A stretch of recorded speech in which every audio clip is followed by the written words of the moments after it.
Hello, everybody. It's your girl, Ashley, the amateur expert, coming to you live today for this episode of Talk Tuesday. I don't know. Was that weird? I don't know.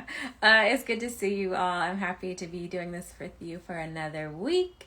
Our guest today is one of my Ween sisters, and so I'm excited for you to hear her story and her journey. Hello, thank you so much for joining.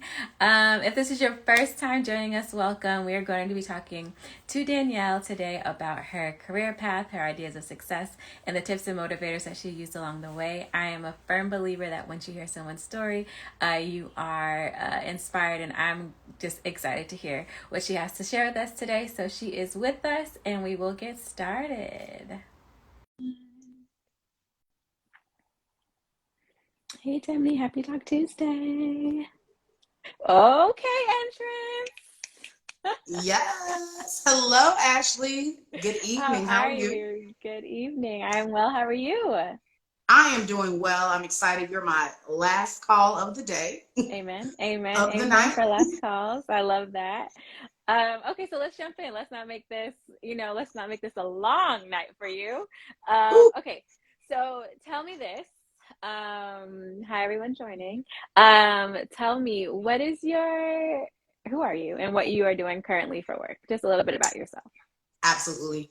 What's up, everybody? My name is Danielle Siobhan Reed. I am the founder of Reed Limited Entertainment, RLE. We are a public relations agency based here in Atlanta. We used to be based in Washington, D.C. I founded RLE in 2019 after I graduated from Syracuse University. And since then, I have been a full-time publicist and a full-time social media manager. I love that. Okay, so tell me when you were a little girl, Danielle, what did you want to be when you grew up and what was the motivating factor behind it? Oh, for anyone who knows me, my hashtag is officially hashtag reporter read because I've always dreamed of being a news reporter. Mm. Always. Ever since I was a young girl, I had a love of reading books, and that led to a love of writing. And so, after so much reading and so much writing, I realized that I was a good storyteller because I was told by my literary teachers, English teachers, my mom. And so, I was encouraged to write. I was encouraged Mm-hmm. to write to express myself. And so, I actually wrote a lot of poetry growing up. Hey, what's up, is progress? Um, I wrote a lot of poetry, and so I found a love of journalism came very easy to me. Maya Angelou was one of my like early inspirations. Reading Mm-hmm. about her autobiography, Mm-hmm. realizing that you could write the story of your own life was Yeah, something very intriguing to me. I plan to write my own autobiography one day, once I'm love that. there. So I love that. journalism, storytelling, and interviewing. I Mm-hmm. realized I love asking people questions. I'm Mm-hmm. nosy. And I love really being able to deliver, a full blown story with all the little details that everybody wants to know. So I fell in love with reporting, and I wanted to be a news reporter.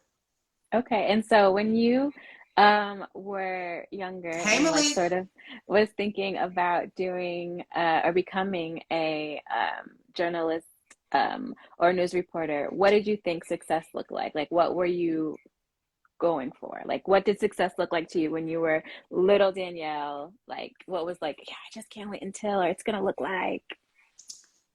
Two words: Oprah Winfrey.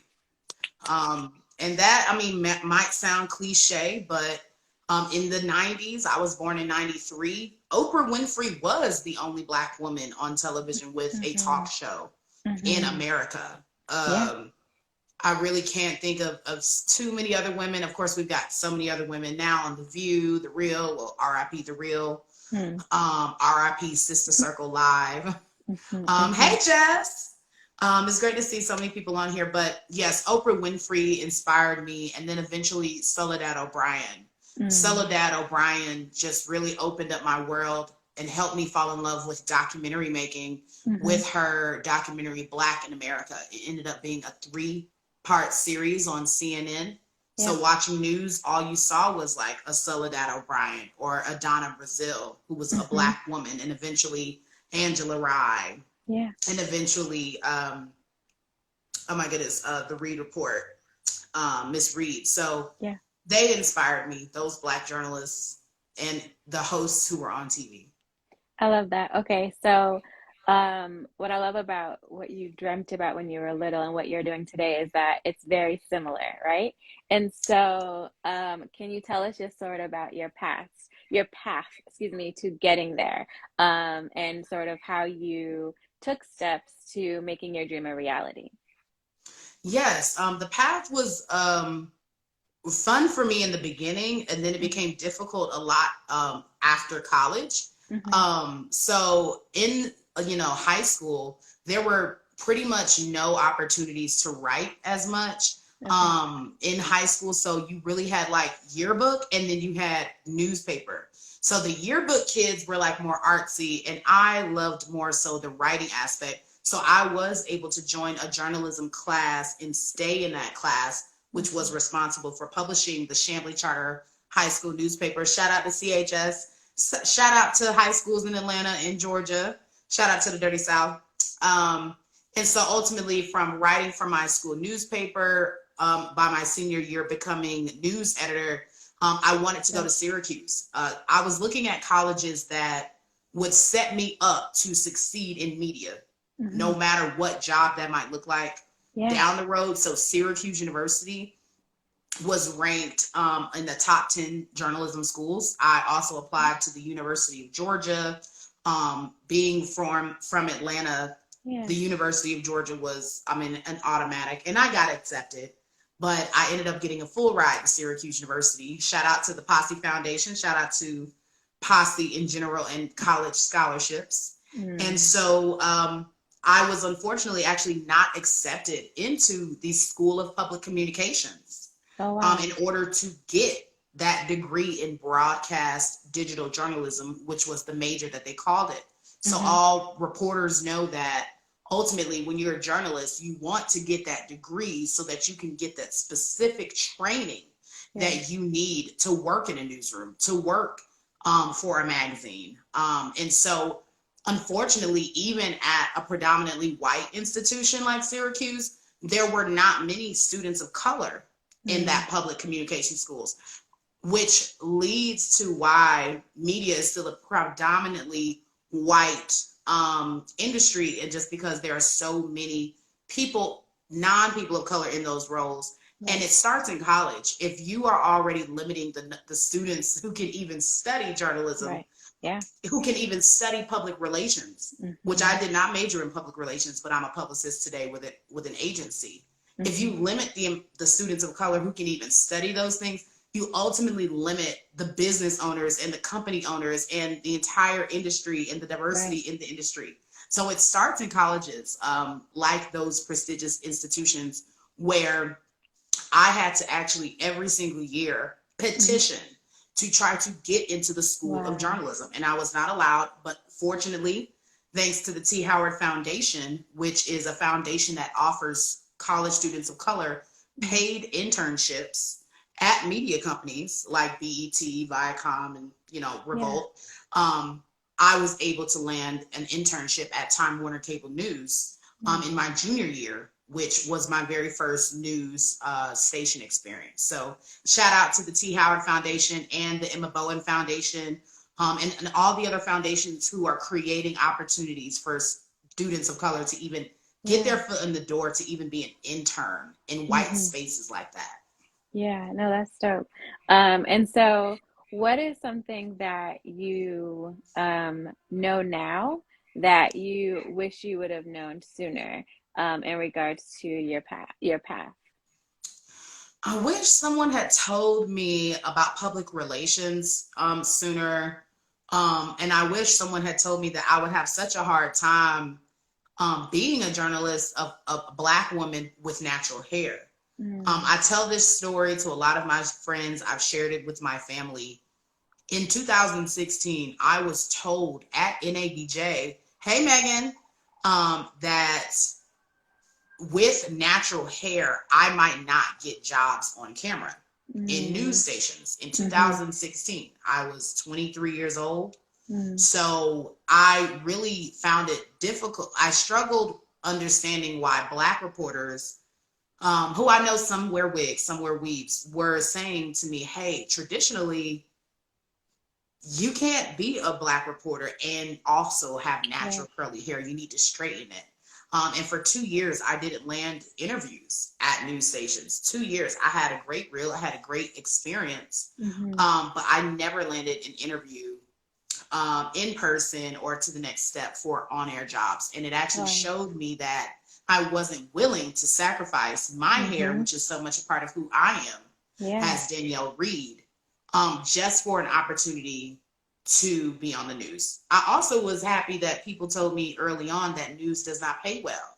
I dreamed Mm. of eventually making six figures and, making more than my parents, maybe a couple of years after college. And Right. if I had stuck with news, Mm-hmm. baby, I wouldn't even know what money looked like.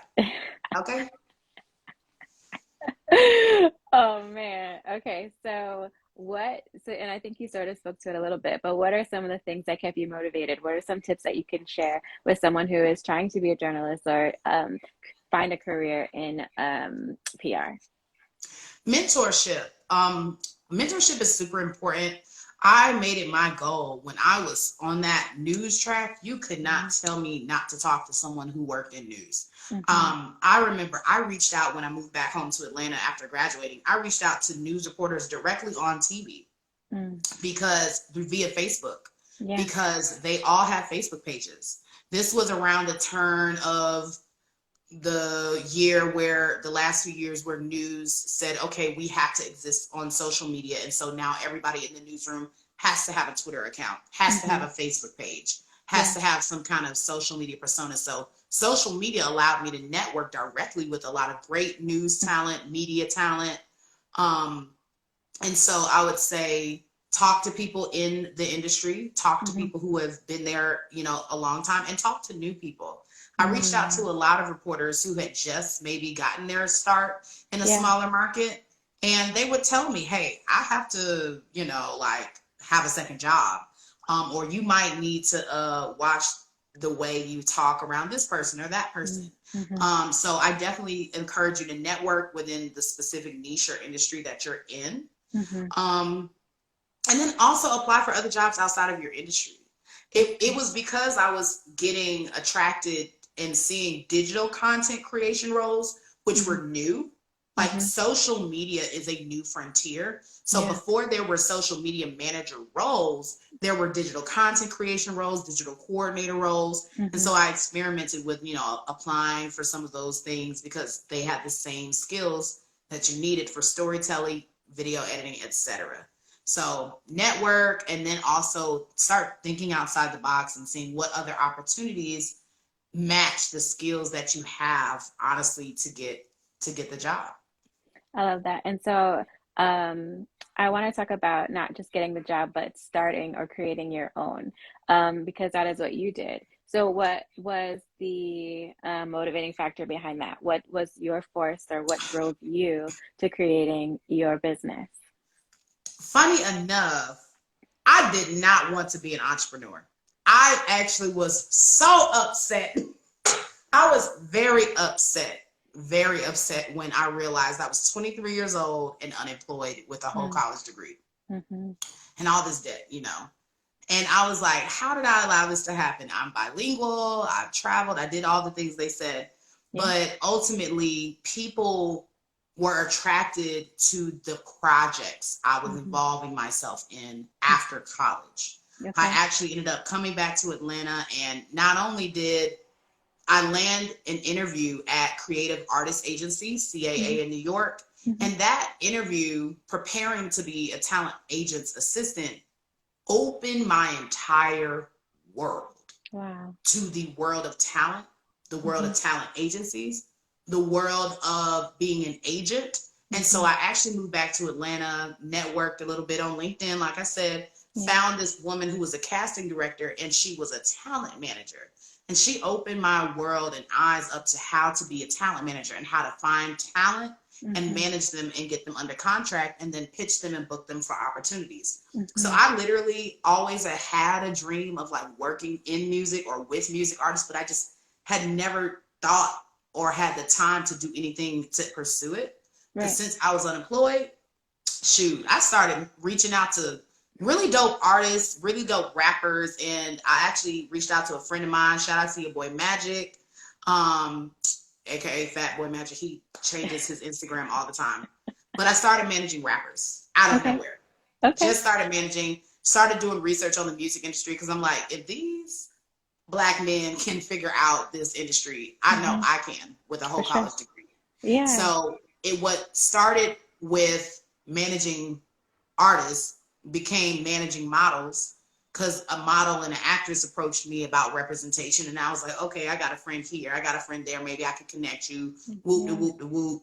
Then in Atlanta, there's so much talent, so I started going to different concerts and different venues and meeting A&Rs at different labels who were like, oh, you got an artist, let me know, like we could put them on. Whoop de whoop de whoop. So I literally started booking talent and just booking people to be on TV, on the news, and at different places. And Mm-hmm. so in 2017, we literally started with, I went from one rapper to 8 talent that I was managing. Wow.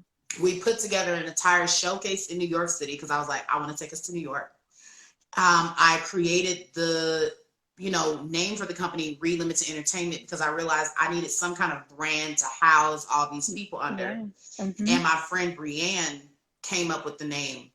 She said, Danielle, you're like so dope, but you're like in limited like quantity. Mm. And I was like, ooh, limited. I was like, you're right. She was like, you're like Reed, but limited. I was like, ooh, I like that. And then that's how I created Reed Limited Entertainment. I love that. So RLE is really everything that I love to do, which is book people, tell your story, create your bio, create your press release, package you, brand you, push you out on social, and present you for the Mm-hmm. world to see what you want it to see Yeah. in a limited capacity. So Mm-hmm. that's how RLE was born. We are going to actually start getting into events again, but right now we're just growing the team, and we've been functioning again and in operation since 2017. So it's been about 5 years. That is amazing. Congratulations. So how would you define success today? Woo! Success today is closing big contracts and getting those invoices paid. Okay, Period. paid. Period. Okay. Um, Success also doesn't just look like the money. Mm-hmm. Success looks like being able to hire a team. Hashtag Mm-hmm. hire RLE. I'm so proud of myself for being able to finally bring on a team. I've hired 3 new social media consultants, and I still have 1 open position. I need to fill this public relations consultant position. So if you know Okay. a publicist, if you know anyone who is great with PR, I just need a part-time Okay. remote There we go. publicist, okay? You heard it here, probably second or third, but you heard it here. $500 a month, okay? That's There- okay. It's a contract role. Let me know. I'll drop my email address. But if you know a publicist or someone who has the experience, please email us. I need to hire this PR consultant role because we're getting in a lot of great clients. What success also looks like for me is going to be rolling out our events. So right now we offer 2 services: social media management, which is the most popular right now, Mhm. as well as press and publicity. But I want to add on event management. Right now I'm actually planning my 10-year high school reunion. Love Shout out to, again, Atlanta is going down this summer. I love that. I've always got my hands in different kind of events. I've also started an event series monthly called Workspace for Black Girls, as well as Mm. Good Grief in the Black community. So these are 2 virtual event spaces for the Black community. Mhm. My degrees are in African American Studies and Spanish language literature y la cultura. So I'm always Yes, trying to create yes, yes. spaces, safe spaces for my people. That's what I'm passionate about. And that's the mission of Reed Limited Entertainment. I was tired of being boxed out of spaces where I knew I deserved to be. So the Mhm. mission of Reed Limited Entertainment is actually to diversify the television, film, and entertainment industry today. We Mhm. represent people, clients of all shades, sizes, and colors because we believe that all brands deserve representation. specifically Black-owned brands and women-owned brands. So we Oh, wow. definitely work with you all. If you need services, let me know. I love it. Okay, so I will be calling you as soon as I get some more revenue in the bank because we talking about big contracts. I gotta be able to pay you. But anyways, I am not just the host of the Amateur Expert podcast, but I recently started and founder, I don't know the proper terminology, but Affirmed Armor, apparel and accessories is my brand, my baby, and we just Congratulations. thank you, and we just rolled out our second collection, which is entitled Everybody Wins When the Family Blooms. And our affirmation that we just introduced is I am evolving. And so I want to know from you, what is your go to affirmation? Dang. I just thought of my favorite quote, but it is an affirmation as well. Okay, let's hear it. Be the change you wish to see in the world. That's good. Be the change you wish to see in the world. So that always grounds me and reminds me of why I do what I do, because I want to change the world for the next Black girl in media. I want to change the world for the next up and coming young, Black content creator or social media influencer. It shouldn't be this hard for people to get representation, professional services, professional advice, without feeling like someone's using you, scamming you, taking advantage of you, because that's rampant in music and entertainment. People feel like you have to sacrifice almost everything about who you are to make it or to get on. We are proving that wrong. We believe in organic content creation. We're not paying for followers. We're really telling stories and representing our clients' brands to the best of our ability, in a way that we believe they should be represented in the world. I love that. So now I want to give you the opportunity to share how we can support you. Where do we follow you? What do you have coming up? What are the things? So let's give us all of the juice. Yes.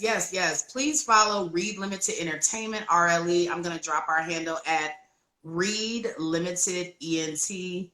That is our Instagram handle. You can also visit our website at www.readlimitedent.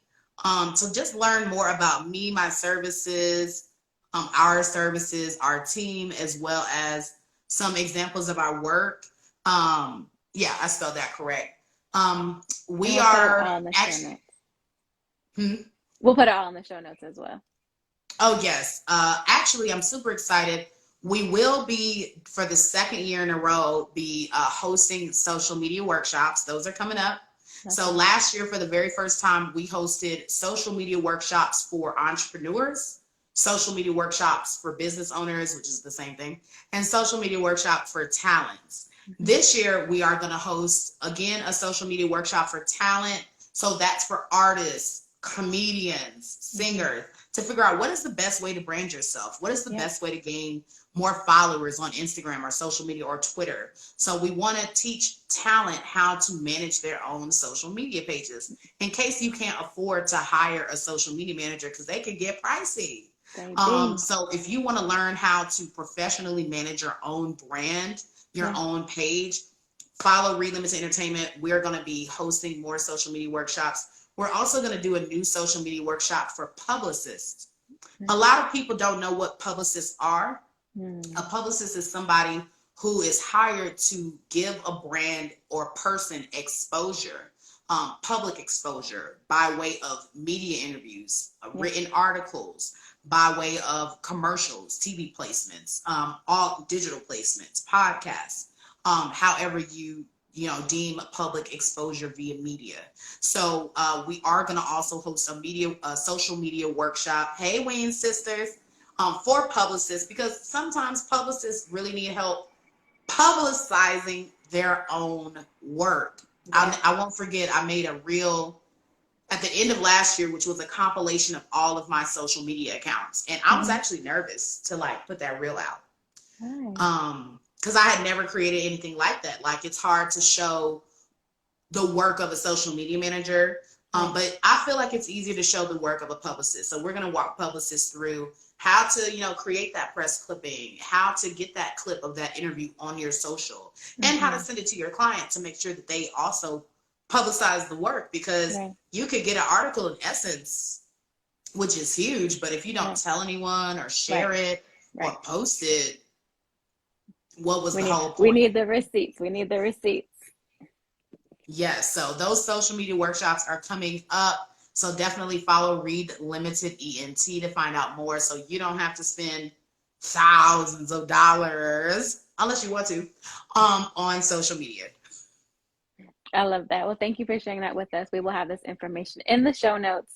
I am the amateur expert and I know just a little bit about a lot. And so I would love for you to share with me a random fact of something that I can say, like Danielle taught me, something that maybe helped me answer, like maybe the 100, 200 word question on Jeopardy. Ooh, okay. You said give you Like a random um fact. a random fact that could maybe be on Jeopardy. Yeah, or just like some like maybe a publicist hacked or like just any random something that I can put in my pocket so like it can just go into this mind of mine that's all random tidbits of information. Okay. Well, let me give you something that my consultant Samaya Hall taught me over the weekend. Okay. You apparently can unread a DM on Instagram. So you Mm. know how when you send a DM, you can see when someone read it or not. Yeah. Yeah. Um, Basically, you can unread it. Like you can take the read receipt off by swiping to the left on the message and clicking unread. Wow. Yeah. I'll have to I I'll was have to like, test really? that out.